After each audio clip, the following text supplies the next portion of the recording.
Hi students, I hope you're all doing well today. In today's lesson you're going to be learning about two concepts, the law of conservation of energy and energy transformations.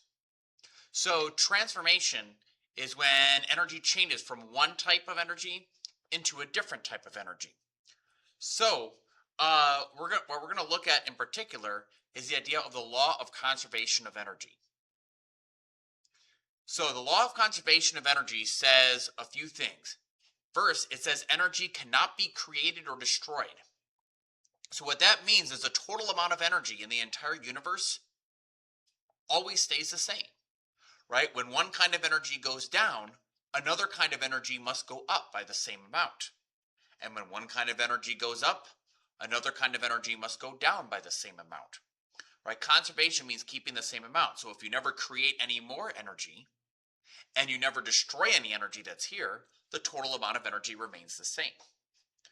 Right. The law of conservation of energy also continues by saying that energy can be changed into a different form. So in the second part of today's lesson, what you're going to do is you're going to look at situations and see how energy is neither created nor destroyed, but just simply changing from one type of energy into another. So I will ask you to identify which kind of energy is decreasing and which kind of energy is increasing. So let's take a look at a few examples. For instance, if I drop something like, say, a book, the book starts at a high elevation, so it has gravitational potential energy. As the book falls, it gets closer and closer to the ground, so the amount of gravitational potential energy goes down. Well, when one kind of energy goes down, another must go up. And it turns out that as a book falls down, the book also speeds up and gains kinetic energy. So, this shows you how the energy is not destroyed, it merely changes from gravitational potential energy into kinetic energy. Another example is your body moving. So, you might think that human bodies produce energy, but actually they don't. Your body gets all the energy it needs from the chemical potential energy stored in your food. And then your body, as it digests that food, it takes that chemical potential energy and uses that to change into other types like kinetic energy to move or thermal energy to keep your body warm. And this is why you die if you don't eat, right? Your body can't produce the energy it needs. It has to take it from another source, specifically food.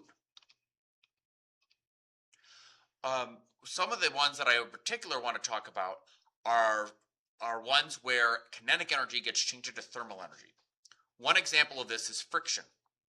So when an object slows down to a stop, you might think that kinetic energy just goes away, but it doesn't. Remember, when one kind of energy goes down, another must go up. So when friction slows down a moving object, the kinetic energy turns into thermal energy. It actually makes the object slightly warmer. Now that might not be very much to notice in some situations, but example I like to use is the time I drove home with the emergency brake on. You might imagine that over time those brakes got really hot, right? And so this shows you the importance of understanding that energy doesn't destroy, it just turns into thermal energy. Right? Similarly, in collisions, when objects collide together and slow down, the kinetic energy just doesn't go into nothing. When one kind of energy goes down, another must go up. So when the kinetic energy goes down, that energy changes into the one form it can turn into, thermal energy. This is why cars sometimes catch fire in crashes. After all that thermal energy makes it very hot. And finally, air resistance does the same thing too. So one example I like to use is meteors. Meteors are basically little pieces of space rock that uh, when they enter the Earth's atmosphere and the air resistance slows them down, it causes them to heat up so hot that they vaporize in just a few seconds. And that's what produces the beautiful shooting star.